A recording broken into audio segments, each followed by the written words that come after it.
السلام علیکم دوستو، پاکستان میں بحریہ ٹاؤن کا مزدور مہینوں سے تنخواہوں کے انتظار میں، لیکن ملک ریاض، وہی ملک ریاض دبئی میں نئے فلیٹس خرید رہا ہے اور نئی سوسائٹیز اور پروجیکٹس پر کام کر رہا ہے۔ یہ کیسے ممکن ہے؟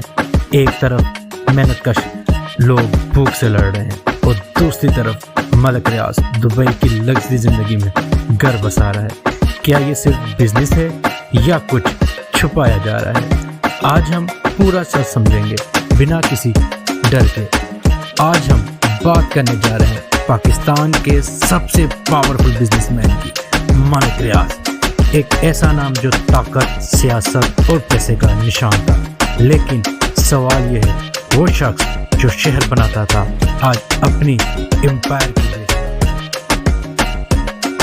ایک وقت تھا جب پاکستان میں صرف دو چیزیں چلتی تھیں، سیاست اور ملک ریاض۔ ہر طرف بحریہ ٹاؤن کا راج تھا، طاقت، دولت اور رتبہ۔ وزیر اعظم ہو یا فوج کا جنرل، ملک ریاض کے ڈرائنگ روم میں سب کی کرسیاں لگتی تھی۔ مگر آج وہ ملک ریاض اپنی پراپرٹی بیچ رہا ہے، چھپ رہا ہے اور میڈیا سے غائب ہے۔ کیا وہ بھاگ رہا ہے؟ یہ اسے بھگانے کی کوشش ہے؟ کیا عمران خان سے دوستی اس کا سب سے بڑا جرم بن گیا ہے، یا صرف ایک بزنس مین کی کہانی ہے؟ یہ ایک وارننگ ہے۔ پاکستان کے سسٹم میں جو اڑتا ہے وہ کسی بھی وقت گرا دیا جاتا ہے۔ آج ہم اس شخص کی کہانی بتائیں گے جس نے صرف شہر بنائے، لیکن آج اپنی ہی طاقت میں۔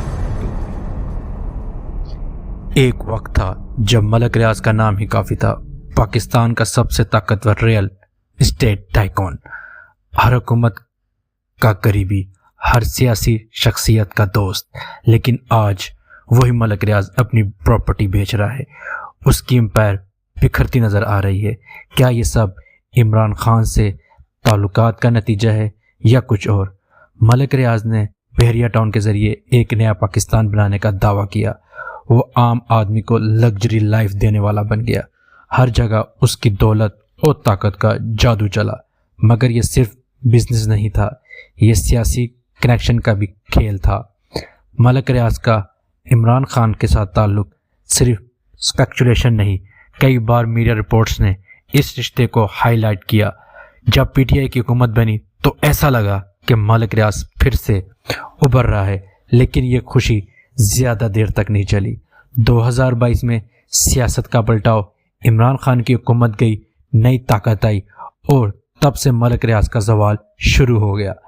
نیب، ایف آئی اے نے انکوائریز کھول دی، یو کے سے آئی 190 ملین پاؤنڈ کی سیٹلمنٹ، اور اس شخص سے پھڈا پڑ گیا۔ ملک ریاض ملک سے غائب، میڈیا سے غائب، اور اس کی امپائر بکنے لگی۔ پچھلے کچھ مہینوں میں رپورٹس آئیں کہ ملک ریاض نے پاکستان اور گلف دونوں جگہ اپنی جائیدادیں۔ یہ کیا صرف بزنس لاس ہے یا سسٹم سے بھاگنے کی کوشش؟ ملک ریاض جیسا آدمی جس نے قبضہ مافیا، ملٹری اور پولیٹیشنز کو بھی مینج کیا، آج بے بس کیوں نظر آ رہا ہے؟ اینالیٹکس کہتے ہیں کہ نئی حکومت نے ملک ریاض کو سائیڈ لائن کر دیا۔ جس نیٹ ورک نے اسے اٹھایا تھا وہی آج اسے توڑ کر رکھ رہا ہے۔ عمران خان سے رشتہ اسے سسٹم کے لا مخالف کھڑا کیا، اور پاکستان میں سسٹم کے خلاف صرف سیاستدان نہیں، بزنس مین بھی غائب ہو جاتے ہیں۔ یہ صرف ملک ریاض کی کہانی نہیں، یہ پاکستان کی اس سسٹم کی کہانی ہے جہاں کل کا طاقتور آج کا غائب بھی ہو سکتا ہے۔ ملک ریاض گیا نہیں، اسے بھاگنے پر مجبور کیا گیا ہے۔ سوال یہ نہیں کہ وہ پراپرٹی کیوں بیچ رہا ہے، سوال یہ ہے پاکستان میں طاقت کا اصلی مالک کون ہے؟ آپ کو اگر یہ ویڈیو اچھی لگی ہے تو اس کو لائک اور سبسکرائب کرنا نہ بھولیے گا، اور کمنٹ میں اپنی رائے ضرور دیجیے گا۔ تو ملتے ہیں نیکسٹ ویڈیو میں۔ اللہ حافظ۔